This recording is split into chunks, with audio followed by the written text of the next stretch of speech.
La crisis inmobiliaria en España 2025. Un análisis completo con perspectivas futuras. Bienvenidos a este análisis profundo de la crisis inmobiliaria en España en 2025. Un tema que no solo afecta a los bolsillos, sino también el futuro de millones de personas. Hoy vamos a explorar qué está pasando, cómo está impactando el comercio, los cambios en el comportamiento de los españoles, las perspectivas económicas a largo plazo y las consecuencias que podrían estar gestándose sin que aún las veamos claramente. Esto no es la burbuja de 2008, pero es una crisis seria, con raíces estructurales y efectos que están transformando la sociedad. Así que, acompáñenme en este recorrido para entender qué significa esta crisis y hacia dónde nos lleva. Primero, dejemos claro qué está ocurriendo. En 2025, España enfrenta una crisis de acceso a la vivienda, no una burbuja especulativa como la que estalló en 2008. Los precios de la vivienda han alcanzado niveles récord. El metro cuadrado cuesta en promedio 2.271 euros, un 10.5% más que el año pasado. En Baleares, estamos hablando de 4.700 euros por metro cuadrado, mientras que Madrid y Valencia han visto subidas del 20% y 24% respectivamente. El alquiler no es más accesible. Ha subido un 30% desde 2022, con un precio medio de 13.29 euros por metro cuadrado. Esto significa que el 40% de los inquilinos destina más del 40% de sus ingresos al alquiler, muy por encima del promedio europeo del 27%. Imaginen lo que eso significa. Casi la mitad de tu sueldo se va en un techo, dejando poco para comida, ocio o ahorros. La raíz del problema es un desequilibrio brutal entre oferta y demanda. El Banco de España calcula un déficit de entre 450.000 y 600.000 viviendas. En 2024, solo se visaron 127.500 viviendas nuevas, cuando la demanda de nuevos hogares supera las 600.000 unidades entre 2022 y 2025. No hay suficiente suelo edificable. Las licencias tardan demasiado en aprobarse, y los alquileres turísticos, como los de Airbnb, están devorando la oferta de vivienda residencial en ciudades como Barcelona, Málaga o Sevilla. A esto se suma la financiarización del mercado. Grandes fondos de inversión como Blackstone y compradores extranjeros están adquiriendo propiedades al contado, que representan casi el 60% de las ventas. La vivienda se ha convertido en un activo financiero, expulsando a la clase media y a los jóvenes del mercado. Y no olvidemos un dato clave. España tiene uno de los parques de vivienda social más bajos de Europa, solo el 1.5% del total frente al 9% de media europea. Con salarios que apenas han crecido un 2.76% en 30 años según la OCDE, no es de extrañar que comprar o alquilar sea una misión imposible para muchos. Ahora, ¿por qué no es como 2008? Hay diferencias fundamentales.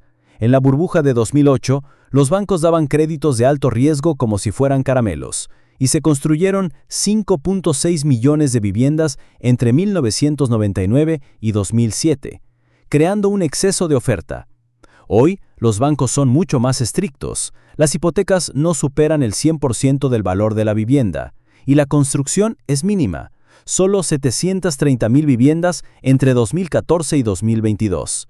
Además, la demanda actual es real, impulsada por nuevos hogares, migración y la inversión extranjera, no por una especulación descontrolada.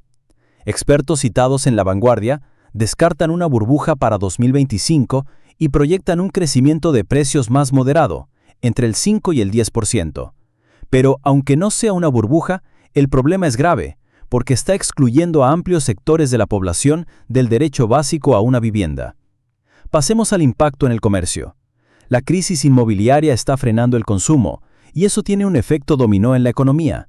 Si el 40% de tus ingresos se va en alquiler, te queda menos para gastar en restaurantes, ropa o tecnología.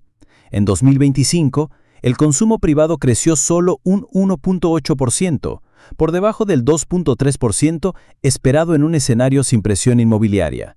Esto está afectando al comercio minorista y a la hostelería, sectores que ya enfrentan desafíos por la inflación global y los aranceles comerciales impuestos por Estados Unidos. Además, El auge de los alquileres turísticos está transformando los barrios céntricos de ciudades como Madrid o Barcelona. Las tiendas de barrio están siendo reemplazadas por cafeterías de cadenas y tiendas de souvenirs orientadas a turistas, lo que beneficia a ciertos sectores, pero perjudica a los comercios tradicionales que dependen de los residentes. Por otro lado, la baja construcción de viviendas está limitando el empleo en el sector, que creció solo el 1.2% en 2024. Sin embargo, iniciativas como el PERTE de vivienda industrializada, que busca construir 15.000 a 20.000 viviendas al año, podrían reactivar el sector si se ejecutan bien, pero por ahora el comercio siente el peso de una población que tiene menos dinero para gastar y vive en un entorno cada vez más orientado al turismo. Hablemos ahora de cómo esta crisis está cambiando el comportamiento de las personas. Uno de los efectos más visibles es el retraso de la emancipación. Los jóvenes, enfrentados a alquileres prohibitivos y la necesidad de ahorrar un 20% para la entrada de una hipoteca, están viviendo con sus padres hasta los 30 años o más, frente a los 26 de media en Europa. Esto no solo frustra a una generación, sino que reduce la formación de nuevos hogares, lo que impacta la demanda de bienes como muebles o electrodomésticos. Otro cambio es la movilidad geográfica. Como las grandes ciudades son inaccesibles, muchas personas se están mudando a periferias o ciudades secundarias como Alcalá de Henares, Getafe o Castellón, donde los precios son más bajos. Esto está impulsando el comercio en esas zonas, pero también genera presión sobre sus infraestructuras. El teletrabajo, consolidado tras la pandemia, permite a algunos escapar de los altos costos urbanos, pero no todos tienen esa opción.